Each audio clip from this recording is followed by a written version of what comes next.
وَلِيَبْكُوا كَثِيرًا۔ اللہ اکبر۔ ارشاد فرمایا کہ تھوڑا ہنسا کرو، زیادہ رویا کرو۔ صحابہ کو ہنستے ہوئے دیکھا تو آقا کریم علیہ السلام نے فرمایا کہ تمہارے تک اللہ کی امان نہیں پہنچی اور تم ہنس رہے ہو۔ عرض کی حضور اس کا کفارہ؟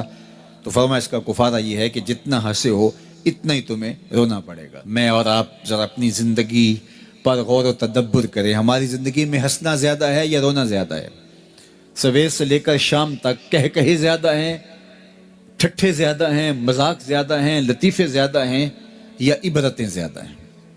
تفکر زیادہ ہے، تدبر زیادہ ہے، سوچ بچار زیادہ ہے، یاد الہی میں تڑپنا زیادہ ہے، آنکھوں سے یاد خدا میں بہنے والے آنسو زیادہ ہیں، یا غفلت سے پھوٹتے ہوئے کہے زیادہ ہیں؟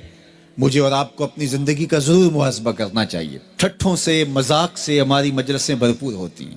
ہم دن میں جتنا ہنستے ہیں، کیا اس کا 10واں حصہ بھی ہم تنہائی میں بیٹھ کے اللہ کی یاد میں روتے ہیں؟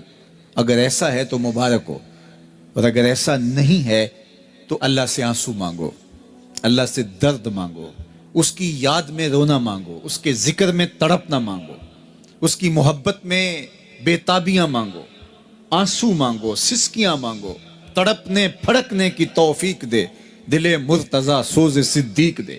اس کے حضور عرض کرو کہ مالک ہمیں تڑپ دے، ہمیں سوز و گداز دے، ہمیں کیف و سرور کی دنیا نصیب فرما دے، ہماری آنکھوں کو آنسوؤں کا جمال عطا کر دے۔ اور اگر ہماری آنکھوں میں آنسو نہیں ہیں، ہمارے پاس کہے ہیں، کہتے ہیں جو ہنستا ہوا گناہ کرے گا وہ روتا ہوا جہنم میں جائے گا، اور جس نے یہاں دکھ سہے، تکلیفیں سہی، آلام سہے، اس کے بدلے میں اللہ تعالیٰ اس کو وہاں راحتیں عطا فرمائے گا۔ فرمایا کہ مومن کے پاؤں میں کانٹا بھی چبھے تو اللہ جل شانہ اس کا صلہ بھی اس کو قیامت کے دن عطا فرمائے گا۔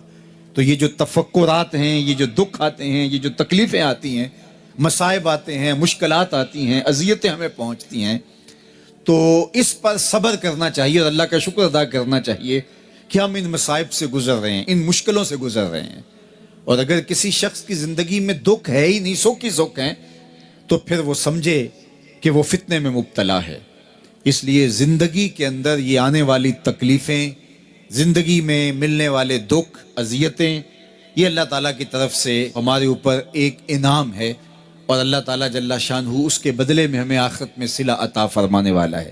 تو فرمایا وَرَجُلٌ ذَكَرَ اللَّهَ خَالِيًا فَفَاضَتْ عَيْنَاهُ، وہ شخص جس نے تنہائی میں بیٹھ کے اللہ کا ذکر کیا، اللہ کو یاد کیا، اور پھر کیا ہوا؟ فرمایا اس کی آنکھوں سے آنسو ٹپکنے لگے۔ تو میرے اور آپ کے آقا و مولا نے فرمایا قیامت کے دن جب کوئی سایہ نہیں ہوگا، یاد الہی میں رونے والے کو اللہ اپنے عرش کا ٹھنڈا سایہ عطا فرما دے گا۔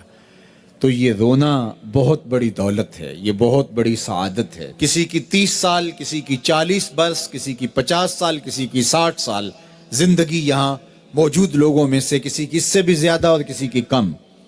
اس آیت کریمہ کو ذرا اپنے اوپر وارد کریں تو اللہ ہمیں نصیب کر دے کہ ہمارے دل تیرے خوف سے کانپ اٹھے، اور تیری خشیت سے ہمارے دل لرز اٹھیں، اور قرآن کے ساتھ ہمارا ربط مضبوط اور مستحکم ہو جائے، اور ہم یہ اقرار کرتے ہوئے تیرے حضور حاضر ہو جائیں، مالک وہ وقت آ گیا ہے کہ ہمارے دل تیری یاد سے، تیری محبت سے، تیرے پیار سے مالا مال ہو گئے، اور اپنی باقی زندگی ہم تیرے پیار میں، تیری محبت میں اور تیری یاد میں بسر کریں گے۔